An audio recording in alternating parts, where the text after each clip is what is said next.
And welcome again to Cottage Talk. I am Russ Coleman. This is our full-time show of Fulham's 3-2 victory in the FA Cup replay against Sunderland. As I put in the title, Fulham hold on and move on. Certainly wasn't easy, but they found a way to hold on in the end. I think that they deserved to move on, but all credit to Sunderland, who just kept coming and coming and were dangerous when after they made the changes, after Tony Mowbray made the tactical change in the first half. They were dangerous when they had the ball and they were in the match, I'd say after 30 minutes in. But Fulham did more than enough, I think, to deserve to move on. But in the end, they move on. And that's the way to look at it.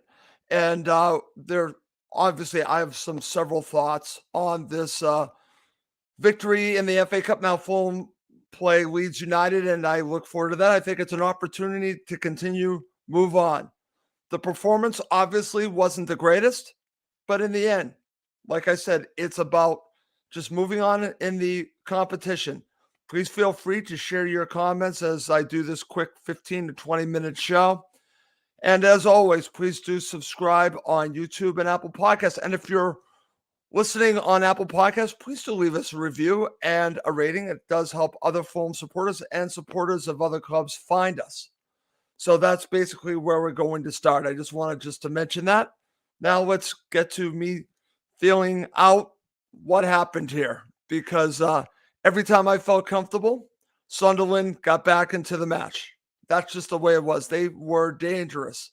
I thought Fulham were going to cruise. That's the way it felt like in the first 30 minutes. I just didn't see Sunderland really in the match. And I thought that once they got that second goal, everything would be great. Well, the second goal doesn't come until the second half. But in the first half, I'm thinking if Harry Wilson scores one of his opportunities later on in the first half, maybe we don't have what we ended up having, but it wasn't to be. And like I said, I keep going back to this. You have to give full credit to Sunderland, who battled the entire time, never gave up. Some interesting substitutions by Tony Mowbray in the second half, taking off players that were actually giving Fulham fits, like Diallo and obviously Pat Roberts, taking them off. Think maybe he was thinking about resting them for the upcoming match. I do understand that because that is the priority for them, the championship.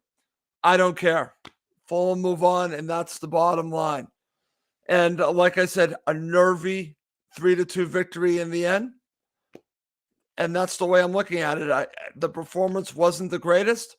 And I think the first place I'm going to start at, and I had several people contact me during the match about this, that Fulham weren't taking this seriously enough. So I'm going to ask you the question, and also please feel free to share who was your man of the match.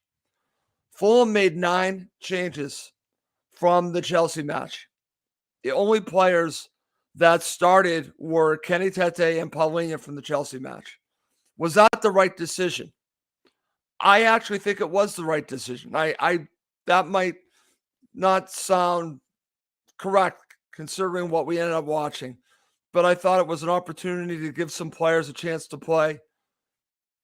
Wilson, Manor Solomon, I can't believe I'm going to say this, Kurzawa, the good and the bad, at times very bad of Kurzawa. But he gave other players a chance to play. I thought Tom Kearney played very well. So I'm not against what Marco Silva decided to do. I understand why others are against it, thought we should put out our strongest side. And maybe the decision at halftime shows that maybe you were right and maybe they should have done that because they bring on Mitro and Pereira to start the second half. And I think that changes a great deal. So maybe in the end, the people that thought we should have started Mitro, we should have started Pereira, maybe you ended up being right. Maybe we don't have this nervy match that we ended up seeing. So I can see that point. I was fine with it at the time, so I'm not going to change my mind on that. But I definitely see the other side of that. So I'm going to quickly go through this match, and then I will also read some comments from the Fulham supporters. And like I said, at the end of the show, please feel free to share who was your man of the match. And very early on, you have Harry Wilson giving Fulham the lead, 1-0, and I'm thinking, okay, that sets the tone. I thought if Sunderland scored the first goal, this could really be a hard match for Fulham. But Fulham get the early goal, and I'm thinking, okay, they're going to be able to put 2 or 3 in the first half and go in a cruise. But that exactly was not what happened. The exact opposite happened.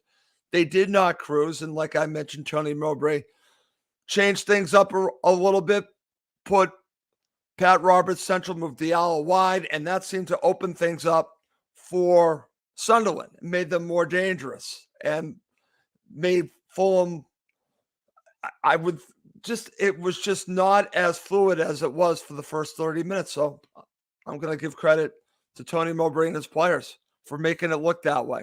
But Fulham going into the half up 1-0.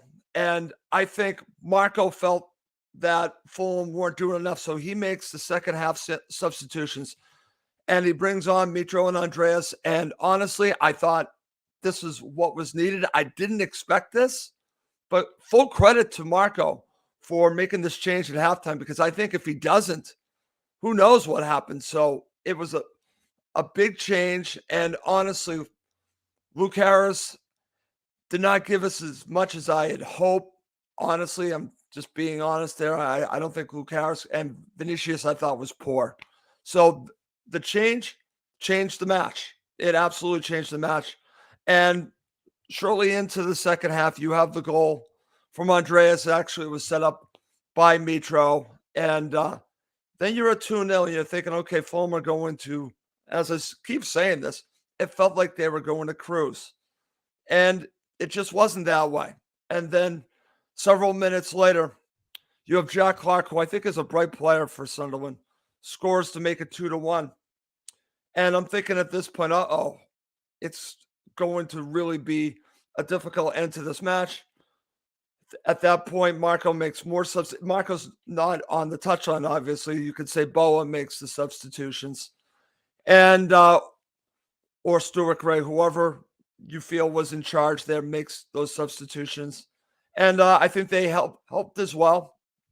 And then you have Kurzawa scoring to make it 3-1. It should be over at this point. It's not over at this point. Sunderland get a late goal to make it 3-2. And then you got really nervy times. It's funny because most of the Sunderland supporters, it seems so many of them were leaving. But you know what? It was a nervy ending, but Fulham did enough, I think, to deserve to move on. I want to give huge amount of credit to Marek Rodak, who made some big saves and also some clearances off the line, won by Shane Duffy. I thought that these were key for Fulham to getting this victory. It wasn't pretty, but it's not about being pretty. It's about advancing, and Fulham advance.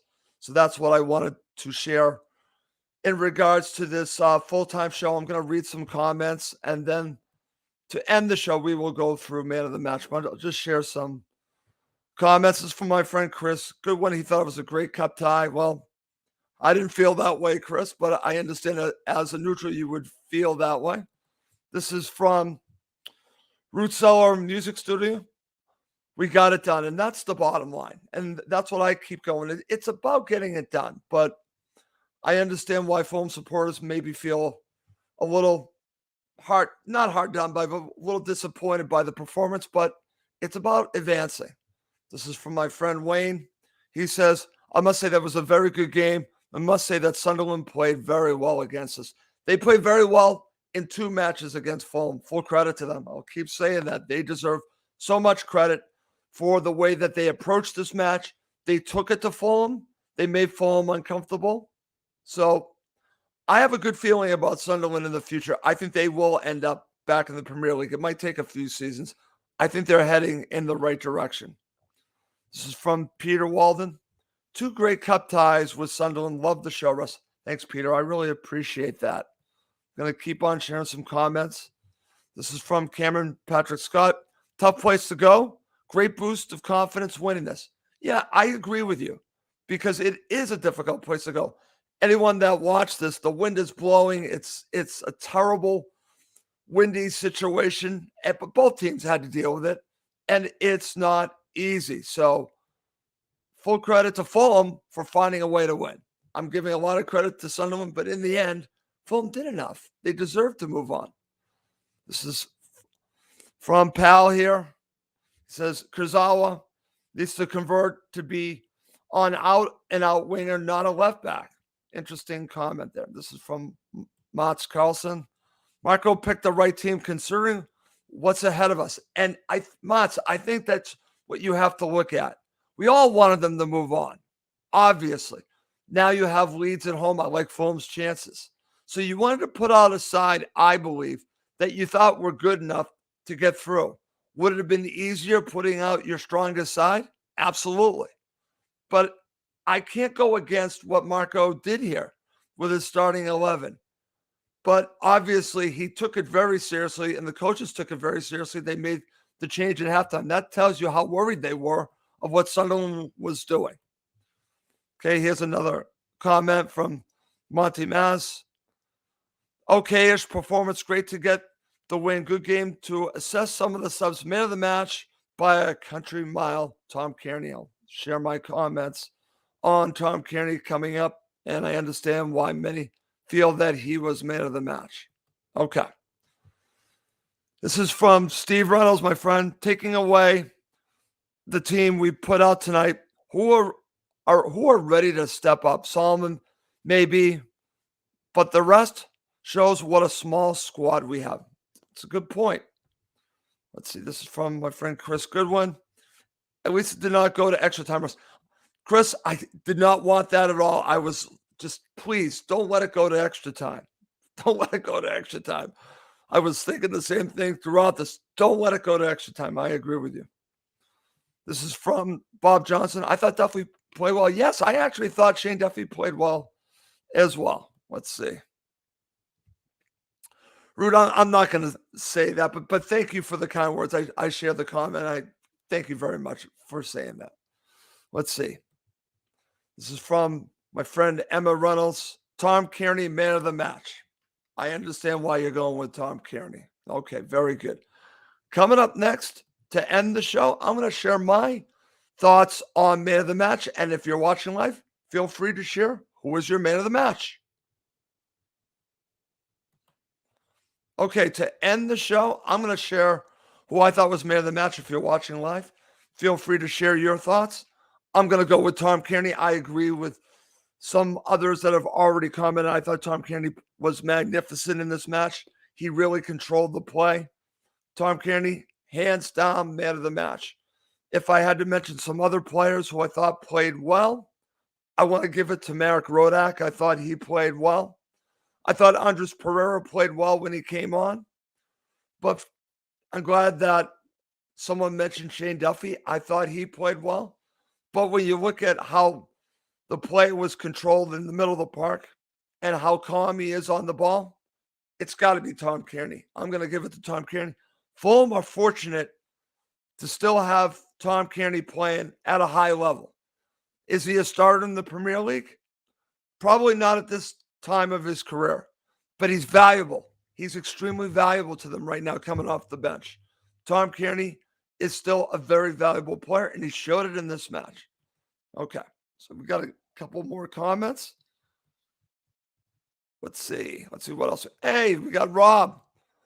Fulham legend Rob Wilson chimes in agree with Emma. Tom was class. Hope he's not injured too severe. I hope not either there, Rob. I didn't see that he got injured, but I saw Pereira come off a little gingerly too. So let's hope all the players came through. Let's see what other comments. We got this one, Black, White, and Fred. We got dragged into a scrappy game after dominating at the start. Man of the match, Shane Duffy for me. Good assist, and even though we lead goals, he wasn't at fault for them. Good point there. Let's see what else we got. From Pete Walden. It's good for other players to get minutes under the belt. Great we had the bench to make the difference. Hope Tom is not badly injured. I hope not either. Let's see. This is from my friend here, Tom Kenny. But Tete was again solid. When he came off, we looked more shaky. Totally agree with that. This is Bob Johnson. Tom Kenny for man of the match. Hope he's not too badly injured. I hope Not either. I hope everyone comes through, but let's hope that Tom Kearney's okay. Great comments. I just want to mention this is my full-time show. We will have a show tomorrow night, another show about this match, and then we'll have a preview on Friday for the upcoming match. But that's going to do it for this episode of Cottage Talk. As always, please do subscribe on YouTube and Apple Podcasts. It does help other Fulham supporters find us. Well, that's going to do it for this quick episode of Cottage Talk Full-Time.